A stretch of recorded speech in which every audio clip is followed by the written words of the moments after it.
खुलुमबाय दिनै सानसेनि रादाबखौ फरायदों आं किलिखां ब्रह्मआ गहपुर हालामनि आरो नदुवारनि गासै मोन 1500 नखरफोरनो हाग्रा मोनथाय आयेननि गेजेरजों हानि फोरमान बिलाइ रानदों बाक्सा जिल्लानि गासै लाइमोना फालांगियाव मोननाय रांखौ बाथौ मन्दिर लुफुंनो थाखाय 20,000 रांखौ दान होदों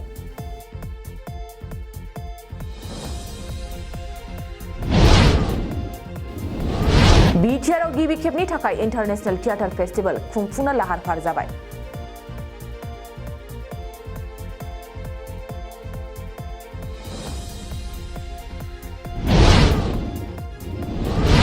फैगौ 28 जानुवारिनिफ्राय 3 फेब्रुवारिसिम मैहुर इन्टारनेशनेल थियेटार फेस्टिवलखौ बिटिआर सरकार आरो लोरगि थियेटारा खुंगोन कक्राझार उल्टापानि ओनसोलनि गोजोनस्रि गामिनि आइजो बिलाइस्रि बसुमतारिया गुबुन जायगायाव गोमानानै दं हा बेले-बेजे जेंनानि सायाव चिरां जिल्ला इउनाइटेड फरामाव एक्स एनडिएफबिआ लोब्बा थानायनि अजदखौ नेवसिगारदों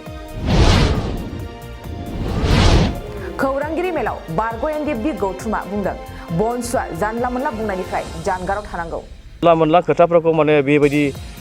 बुंनो हायोबा आं बुंनो मोनदों होननानै खोथाखौ बुंना जानाय नङा जेगासे खोथाफोरखौ बुंनो हागोन बयबो राइट्स दङ किन्तु माखासे खोथाखौहाय मिथिया लाबा खोथाखौ बुङोब्ला बेयाव जानाय नङा 7 साननि हाबाफारिजों बाक्सानि फालसिगुरियाव खुंनाय 16थि श्री श्री गणेश फुजाया दिनैनिफ्राय जागायजेनबाय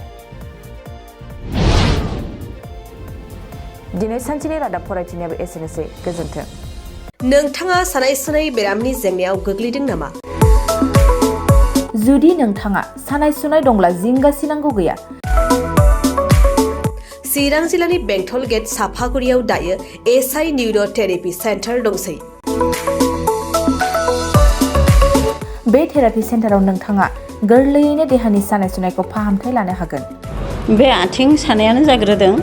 ओमफ्राय जानाया एसे सिगांनिफ्रायनो जाखादों ओमफ्राय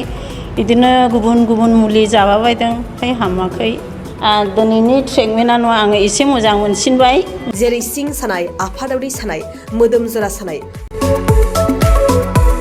आइजोफोरनि जेंना खर' सानाय बायदि बेरामखौ फाहामनाय जायो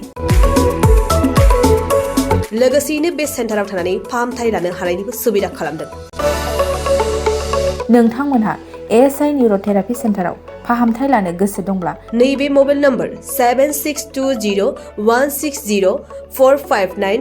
नङाब्ला 9476977956 आव थोंजों सुलाद लानो हागोन